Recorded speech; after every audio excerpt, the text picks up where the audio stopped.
Thank you very much, Chair, for giving us the floor.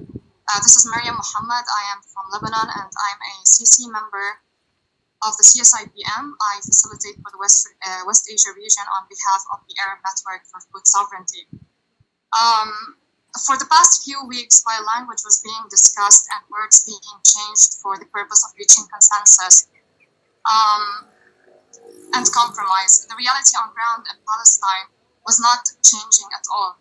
Conflict in agreed language could not change the fact that it is occupation and genocide on the grounds of reality. That what was being committed by the Israeli occupation is the indiscriminate massacre and bombing of hospitals, schools, refugee camps, women, children, and infants and elderly. Conflict areas in agreed language could not change that it is occupied areas on the grounds of reality, including Gaza and the rest of occupied Palestine. While language was and still is being discussed, our people in Palestine are still being ethnically cleansed in the most brutal and horrific forms, as well as starved and thirsted. The CSIPM is engaged now in this reconvened plenary session with motivation rooted in hope.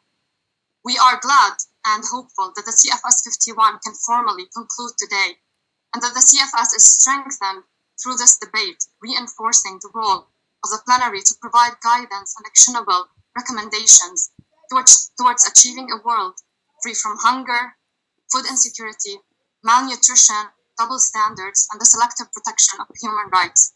We were going to advocate for the CFS 51 final report to include language that denounces the Israeli occupation's use of food and water as weapons of war against Palestinians, underscores the imperative for reliable, consistent, ample, and unobstructed provision of vital necessities to civilians across the Gaza Strip, including but not limited to food, water, sanitation, medical resources, energy, and access to productive resources, highlights the critical role of FAO, IFAD, WFP, and UNRWA in evaluating and mitigating the conflict's impact on food security and agriculture in occupied Palestine, advocates for an immediate ceasefire, which shall also contribute to facilitating the delivery of essential aid to the population in Gaza, acknowledges that the Israeli occupation's use of starvation tactics against 2.3 million Palestinians is a severe breach of human law, international treaties, and humanitarian law,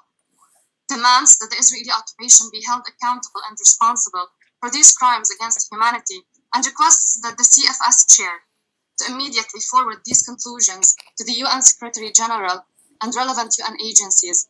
There can be no justification for the lethal collective punishment and genocide against Palestinians and any population. For weeks, UN experts have sounded the alarm about the risk of genocide through this war. Genocide is the gravest of crimes under international law, and the CFS has the obligation to urgently work towards preventing this atrocity from further escalation. We believe it would have been very important that the committee had incorporated these points into the final report, pursuant to the provisions in the CFS framework for action for food security and nutrition in protracted crises, and especially in accordance with Principle 1, meet immediate humanitarian needs and build resilient livelihoods. Principle 2, reach affected populations. Principle 4, protect those affected by or at risk from protracted crises.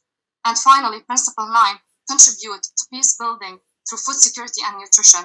We would like to finally stress that all what is being committed in occupied Palestine and the weaponization of food is for the purpose of ethnic cleansing and a new Nakba for Palestinians, which we strongly condemn and refuse. We also cannot understand how we have reached a point where asking for the end of genocide and war has become controversial. To us, in our solid principles and the civil society, this will never be or become the case.